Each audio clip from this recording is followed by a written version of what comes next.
ঈশ্বর মিথ্যা বলেন না, এটা টিটুসের চিঠির শুরুতেই আছে। 2য় অধ্যায়ে বলা হয়েছে ঈশ্বর কখনো মিথ্যা বলেন না। ঈশ্বর কখনো মিথ্যা বলেন না, ঈশ্বরের সন্তানরাও মিথ্যা বলা উচিত নয়। ঈশ্বর তাঁর সন্তানদের যত প্রতিশ্রুতি দিয়েছেন সেগুলো সবই তিনি পূরণ করবেন, সেগুলো সবই নিশ্চিত। যীশু খ্রিস্টের মধ্যে প্রতিটি কথাই পূর্ণ করার ক্ষমতা রাখেন তিনি।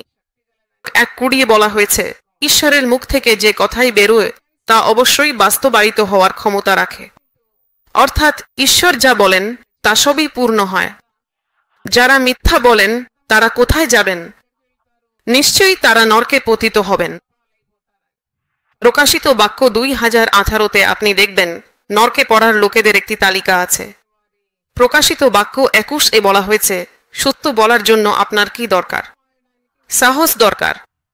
যদি আপনার মধ্যে ভয় থাকে তখনই আপনি মিথ্যা বলবেন। আপনি আপনার মানুষদের সামনে সত্য বলার সাহস না পেলে ঈশ্বরের সামনে তো আরও পারবেন না। তখন আপনার মধ্যে সত্য আচরণ থাকবে না, আর আপনি অবশ্যই ঢিলতার কারণে ধুল পথে যাবেন, তুমি পিছিয়ে পড়বে। প্রকাশিত বাক্য 2018-তে আছে ধীরু লোকেরা, অবিশ্বাসীরা, ঘৃণ্য লোকেরা, খুনিরা, ব্যভিচারীরা, জাদুকররা, মূর্তি পুজো করা, তাদের স্থান হবে আগুন ও গন্ধকের জ্বলন্ত হ্রদে। এটাই দ্বিতীয় মৃত্যু।